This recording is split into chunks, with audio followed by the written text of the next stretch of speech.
We build with a lot of plywood, but can you imagine having to rip an 8-foot by 4-foot piece of plywood on a table saw? They're like 80 pounds. It's almost impossible. But today we're gonna share one of our very best shanty tips, showing you guys how to easily rip a 4x8 piece of plywood on the ground by yourself.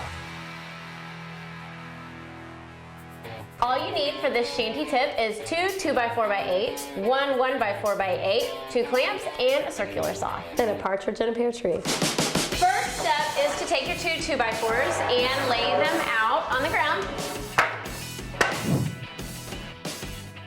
All right, then we're gonna lay the plywood on top.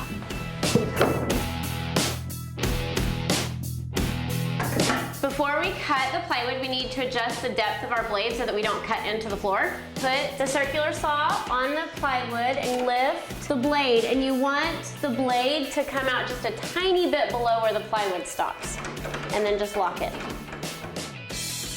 Now that we've got the depth of the blade, it's time to go put it on our mark, and you want it to be just to the outside edge of the mark that you made, and then get a pencil and make a mark on the edge of the saw.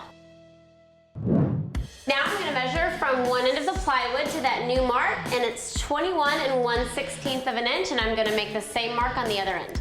Okay, now that Ashley's made our marks, we're going to go ahead and set our guide board. Line up this 1x4 right on the lines, and then we are just clamping it in place. This will serve as a guide for our circular saw. You finished over there?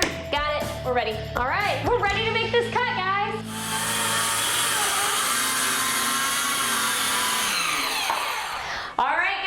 We just showed you how to rip a piece of plywood without a table saw, and now we're going to take this piece of plywood over to our miter saw and show you another shanty tip. Now that we have our wood down to a workable size, we are going to make cross cuts on our miter saw, which brings us to our next shanty tip, painter's tape. A lot of times when you're making cross cuts on the plywood, you're going to get that splintery, ragged edge. To avoid that, you can lay some painter's tape right where you need to make your cut, and we're going to do this on both sides because this is a big piece. And we're going to be flipping it.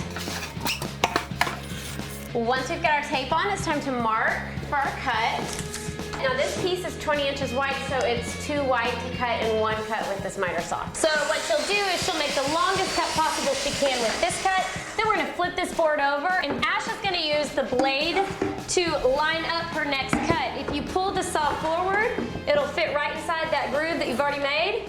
She can line it up perfectly, then clamp it and finish off the cut.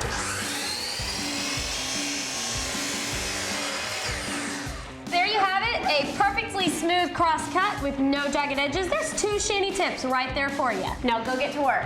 Which brings us to our next shanty tip. It's not masking tape, painter's tape. Talk about Debbie Downer. Wah, wah, wah.